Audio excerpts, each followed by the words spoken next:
All right, good afternoon, everybody. If it's afternoon, I don't know. It's days running together. But thank you, everyone, for joining Majority Leader Shirkey and I here today, whether you're in person or on Zoom. Yesterday we were hoping to hear a few things from the governor in her state of the state.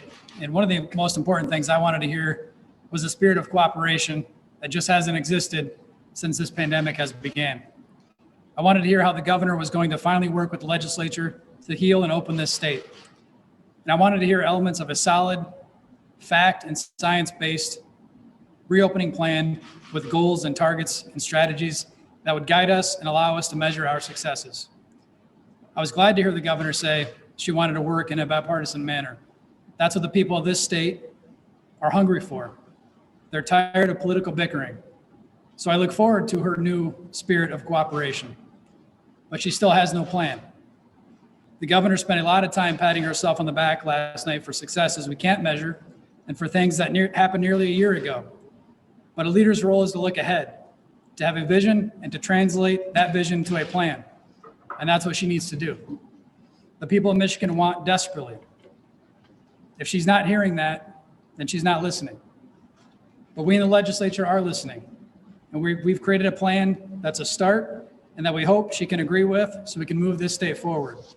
That's what the people want. That's what they deserve. And they want us to look ahead and get things done, and that's what we're going to do. Senator? Thank you, Mr. Speaker. I'm not going to make an opening statement. I think the richness of these gatherings like this is best served by getting directly into the questions and answers. And so who wants to be the one to break the ice? Christiana Ford from WILM. Is it Chrissy or Christy? Christiana. Christiana. Okay, Yes, thank you. I have a question about your response this morning on the radio. You mentioned that the governor not wearing her mask was probably the most important aspect of her speech tonight. I'm wondering why you felt that was, and out of everything that she said, context-wise, why was that most important? Well, as the speaker just said, she mostly was doing a rearview mirror presentation, so there wasn't that much content in the actual presentation, although it was delivered well. But I'm really glad you asked the question, because the point is this. We need to move the state out of a state of control and fear into one of trust and hope and opportunity. And when I saw her in front of the screen, on the screen, with her mask off, and I said, she looks delightful. I meant it. But it also, I think, could be the beginning of moving from this notion of control and fear into another stage. It doesn't mean that masks aren't important. Doesn't mean that masks aren't useful. Doesn't mean that we shouldn't wear masks, especially when we're in places where people could be vulnerable. But to me, gestures and symbols matter. And seeing her in a press conference wearing a mask, I think sends a very strange symbol. And seeing her last night with a fresh face, I thought it was a fresh new look. That's the meaning for my comment. Well, can you elaborate on you saying there was no content in what she was saying? Well, I think we'll get other questions on the content stuff as we go along. Go ahead, pick somebody, Mr. Speaker. The well put out yesterday, the House Republican plan for the supplemental money. You floated the idea of attaching a certain amount of money to schools reopening to in-person instruction by February 15th, which is 18 days away. Is it realistic that all of the schools in the state offer in-person instruction by February 15th? I mean, is that the House Republican goal? I think our goal is to get kids in the classroom as fast as possible. And I think incentivizing that will help schools, speed that up, and they understand they're going to get this money and help kids get into school. I think we all know that's the right thing to do. That's what the science says. We need to make sure that we're putting kids first, and this is the first step of that. We think as quick as possible getting kids in the seats matter. I wanted to ask your guys' thoughts on the bipartisanship reach that the governor brought up. How genuine, starting with you, Senator, how genuine did you feel like that was? Well, actions speak louder than words. And let me give you a data point, and you can go ahead and verify it because it's all true.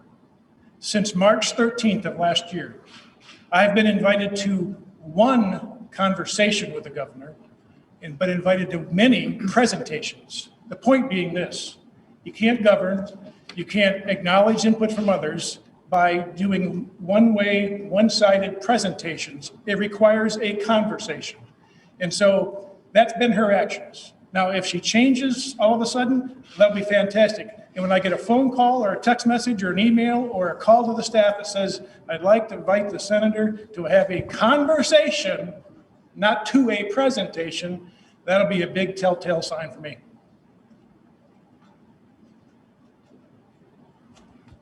I guess, after last year, when the Supreme Court took away the executive powers from the governor to include the legislature in that conversation, have you seen a difference in those months since then and how this process has worked out? No, I mean, it's not it's what people expected. That's what we, we're expecting as a legislature, but she obviously went a different route through a different set of orders and her ability to utilize the MDHHS to continually acting unilaterally. What are you going to do about education? The schools feel like they're being held hostage right now. Yeah, and that's just not the case. I mean, this is about getting kids back into the classroom. Schools are not being held hostage. The plan says exactly what we're trying to do, which I think everybody agrees with. Like I said, parents want their kids in classroom. Kids need to be in classrooms. And this is helping incentivize that action. How do you guys feel like the governor's administration is doing on vaccine? Speaker, starting with you, how is she doing with the vaccine rollout in your opinion? It's not going well. And that's part of our plan too, is to help increase, the transparency and making it more clear for people who are trying to access a vaccine and trying to get a vaccine. So I think it's been very clear that this rollout of the vaccine has been dismal at best.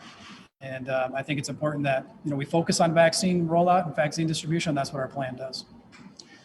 So Kyle, when you're insular in trying to solve problems and you don't accept input from others, you leave behind opportunities to improve an idea. And I'm going to give the governor just a little bit of grace on vaccines. It's a very complex problem. It's a very challenging logistics issue. And I believe her when she says that she wants it to be done robustly and quickly and so forth. But again, actions speak louder than words. There was not a single conversation with the Senate, I suspect, nor with the House, on how could we actually help improve the process, help improve the messaging, and partner in achieving a common goal. But when there's only presentations and no conversations, it's very difficult to do that. Paul Williams from Law 360 would like to know, what is the leadership stance on the governor's proposed Good Jobs for Michigan renewal? Do you support using corporate tax incentives to help boost the economy's pandemic recovery? Yeah, I think that honestly is a slap in the face to small businesses across our state. Just last month, I think it was, the governor was calling a deposit into the UIA trust fund to help small businesses and those that were forced to put in unemployment, to help them continue to pay for that. She called that a corporate welfare. And here she is in disguising this as COVID recovery. And I just don't think that's the case. Good Jobs for Michigan is not a discussion we should be having during a pandemic and during a COVID recovery plan that we're trying to set forth. So it's just hypocritical talk. It's the same political stunts that she's tried in the past. Their recovery plan for COVID is $2.1 billion less, I believe $2.1 billion less in the governor's. How are you trying to get as much done with not as much money? I'm sorry, I missed that last part. How are you trying to get as much done with not as much money? So the fact is the legislature has been into, obviously we're canceled last week. So we've had 2 business days this term. In the 101st legislature, we've had 2 business days. And we just introduced a $3.5 billion COVID recovery plan in 2 business days. We had a hearing on it. That is a sense of urgency. That is a sense of commitment to make sure that the people of the state are getting the resources they need as quick as possible. So like I said before, the governor's plan, there really isn't a plan. It's bullet points. The legislature appropriates those dollars. And in 2 business days, we put forth a plan that will appropriate $3.5 billion.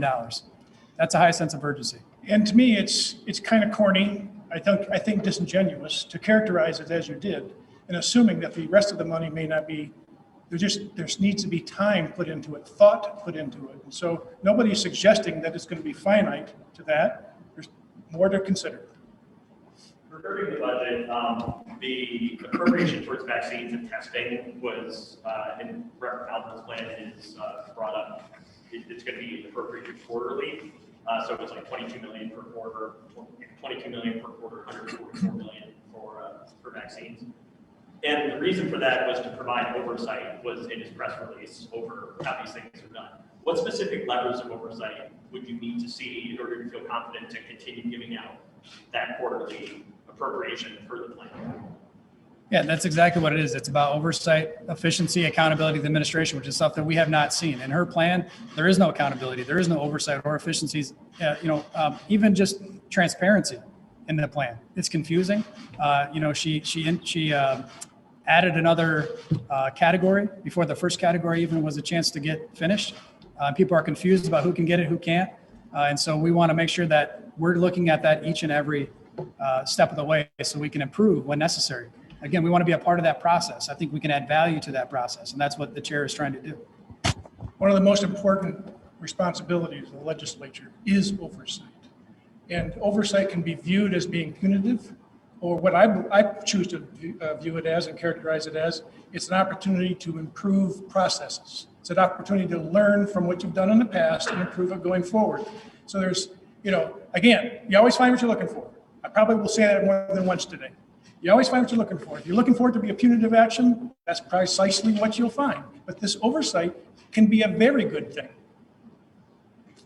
Yes, ma'am. I have a question for Speaker Whitworth. On Monday, you said you wanted to hear a tone of unity and focus on that shift. Did you hear that last night when she was talking about common ground, and she used unity a lot last night? Yeah, I think the tone the governor set was exactly what I think the people of Michigan want to hear. And like the senator said earlier, action speaks louder than words. I'm looking forward to this newfound sense of bipartisanship and tone. But we need the action and not just the words in politics. So I'm definitely looking forward to that. The voucher says the House plan says it wants to give pandemic powers to local health departments, but the actual legislation introduced several limits on what local health departments can use those powers. Why is the legislature in a better position to decide when an emergency health order is needed than local health departments? So, I think this is disingenuous too. We're not taking away the governor's pandemic powers, her authority to respond to a pandemic, or MDHHS's authority to respond to a pandemic. What we are trying to do is to get kids into the classroom, get kids into seats. And so it's disingenuous to say it in that question. The fact is that we need to get kids into seats. The parents want it. The science says it. Every other state in the country is doing it. And we need to make sure that Michigan isn't left behind on that front. So we're putting that as a priority. We're putting kids and our families as a priority. It has nothing to do with legislative power, governor's authority to respond to a pandemic. It has everything to do with getting kids into seats. Senator, we've heard the House's plan for the COVID. Is that basically what the Senate agrees with? Can we take that as the legislature's structure for negotiation? Well, I don't want to beat a dead horse here, but they've taken 2 days to craft it, which is lightning fast. I reserve the opportunity to have at least 1 day to review it before I make a comment like that, but we're going to find common ground there, I'm sure. Kathy? The governor has talked about inviting the leadership to quadrant meetings on a regular basis, and also inviting you to the model meetings that they're having about the COVID crisis, and that attendance has been spotty. Is there a plan to try to increase those attendance of those types of things? Well, I reject the notion completely. Again, I'm going to repeat myself. We've been invited to lots of presentations, precious few conversations. Frankly, since March 13th of last year, I've been invited to one conversation with the governor. Pardon me? What about water? Let me get to that. Yeah, give me a chance. Don't jump in front of me. The quadrant meetings, quite frankly, they're difficult to execute by Zoom, by remote. And the agendas are very brief. Most of them have been in the mode of presenting, like I've said before, and only recently, thankfully to the Mr. Speaker, he's insisted, and I'm kind of embarrassed, I didn't think about it before either, but he's insisted that there be an agenda and we have an opportunity to actually impact the agenda, affect the agenda. And so this week's was uniquely different because I had a point on the a bullet on the agenda, and so did who else was that? No, it was Jim Annan, Senator Annan had a point on the agenda. So there's a shift. I'll give credit where credit's due. But Kathy, up till now, there have been, and the data meetings, again, presentations, no conversations, and there has never been a data meeting where we haven't had more than at least two, people from the Senate policy staff or senators themselves. Senator McGregor was almost on all of them when he was here before he escaped out of the legislature. Senator Vanderwall is on almost every one of them. We have at least one policy person on every one of them, and I've made about half of them. I got a few other things to work on too. So. And I'll echo that. Same thing with the House. We've had members participate in those meetings as well. Representative Frederick has been on almost every one of them, if not all of them. So we've had either members of policy or members themselves. Plaintiff Stebbins would like to know, what is the legislature planning to give up as part of the compromise deal with Whitmer on COVID funding? I mean, that's to be determined, right? We're still in that phase of, we just had our first hearing. We're going to continue through our legislative process. I'm hoping that the governor comes to the table and understands this is not about a level of authority that she has or that we have. This is about getting resources to the people that need them across our state. I don't know why it has to be a zero-sum game. Maybe if we get together and talk, it could even be more. And then another one for both of you. Dave Eggert would like to know, the Whitmer administration has been gradually lifting restrictions. What specifically would you like? 100 capacity at restaurants and bars along with no curfew, return of sports? Yes. So I think that, the science-based, the fact-based, data-driven decisions that we're not hearing right now, these dates that nobody knows if February 1st still is going to be the day. We keep talking about February 1st. That's going to be the day that we're going to reopen restaurants or to 25% capacity. That's not set in stone. The 15th or 16th in January wasn't set in stone. So I have business owners, restaurant owners that are concerned that that's not going to be the date. And then that right there is reckless.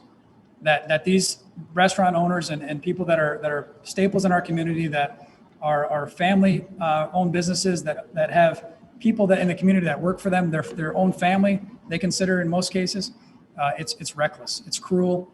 And I believe that continuing down this path of not having concrete measured, success that we can point to say, this is why we're going to reopen. That's what's cruel in the state right now. You mind if I pile on that one? Listen, we've got two fantastic examples of why we have to press, because she doesn't just move the goalpost, she changes rules. In the case of restaurants were the earliest and the most aggressive adopters of safety protocols. They were, and if any restaurant wasn't, they deserved to be, closed down. But the restaurant industry itself was one of the earliest adopters. They did a fantastic job and got their legs cut off from underneath them. High school sports. Kids have been doing everything they've been asked to do, and then legs cut out from underneath them, changing the rules, not just moving goalposts, but changing the rules. That's why we have to insist on, moving forward and clarity on what the expectations are, and then trust people to do them.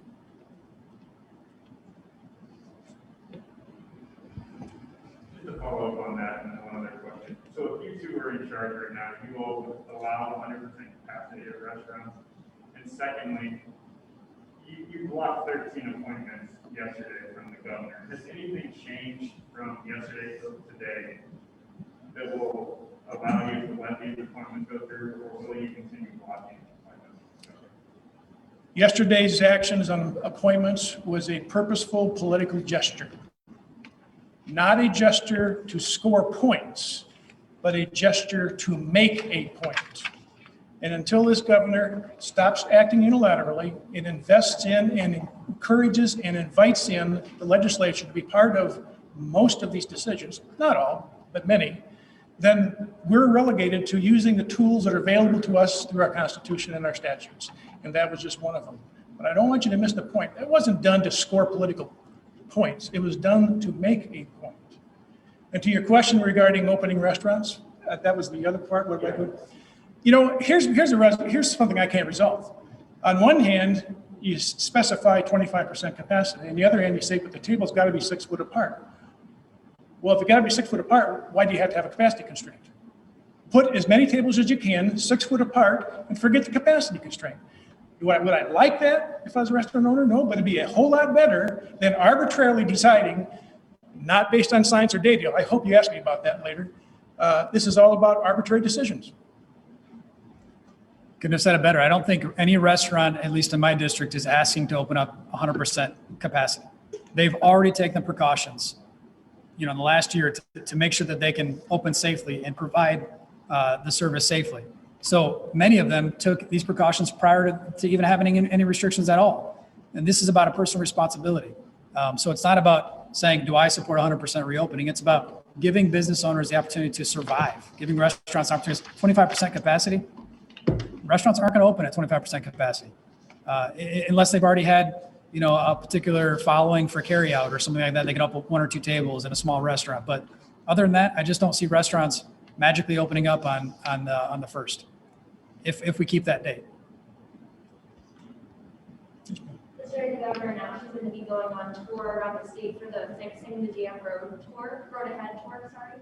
I wanted to know what your reaction to that is, and obviously there's a deep divide, we can all agree on that within our state right now between parties. But do you think that a tour like this will actually have any impact on that? It can, but it requires one very important element: listening. If she moves around the state and makes presentations, it will have no effect. But if she listens, it can be very helpful. And if it's helpful there and it works, maybe she'll apply it to the legislature at the same too.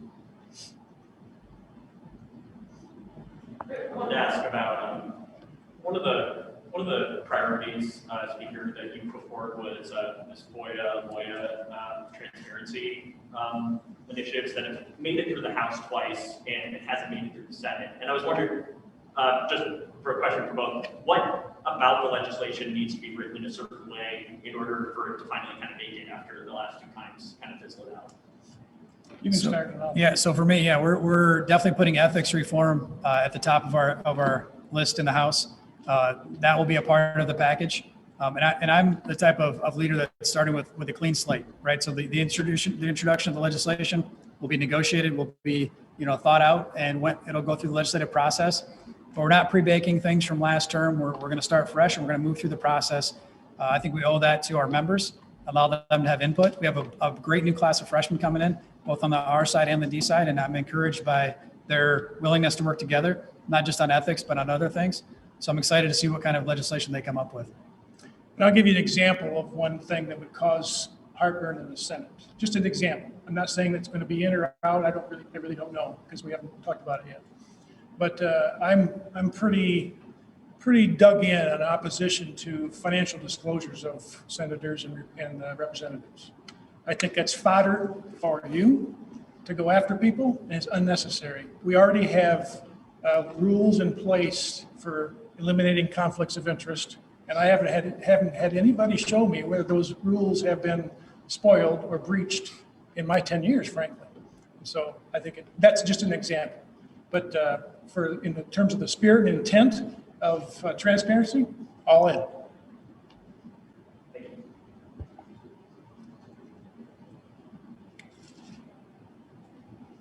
Got any more online questions? The governor has talked about $5 million to put in the infrastructure necessary to check for weapons and people coming to the Capitol, and with the end result of banning all those in the Capitol. Is that here? I couldn't have said it better. And just the fact that it's in a My COVID relief plan. The fact that it's in a My COVID relief plan is part of a problem, right? It's a project that she has that should not be included in it. If she wants to have that conversation, we can. Including it in a My COVID relief plan is not the direction that we should be going. Will either of you support inviting the governor and members of the administration to open meetings to discuss pandemic response plans? Well, I'll speak for, I've been for the last, I won't say for the last year, I'll say it's starting probably in May. Every time we had a virtual quadrant meeting, I usually typically ended the meeting saying, when can we actually get together? And I've been told, not ready yet. Never been given any data or any science on that. It says I'm not ready yet. And so I respect that. Although we seem to be getting along just famously here, we can socially distance and keep everybody safe. I hope somebody does some investigation into who's actually working in the Romney building. I don't think there's anybody working in the Romney building. And I'm not sure when the last time that the staff was actually together. And you can do a lot with technology. It's a wonderful and beautiful thing, but you can't do as much as you can when you're in person. Good time for one or two more. Lisa, what's your timeline on the confirmation of Elizabeth Hertel as GHHS director? I think the committee chair for the Advice and Consent Committee, Senator Nesbitt, is going to, I think next week, he's going to put it on the calendar. It's probably out, I would say 30 days or so. Why Maybe, so, why so long? why so long? Give her an opportunity to get her sea legs.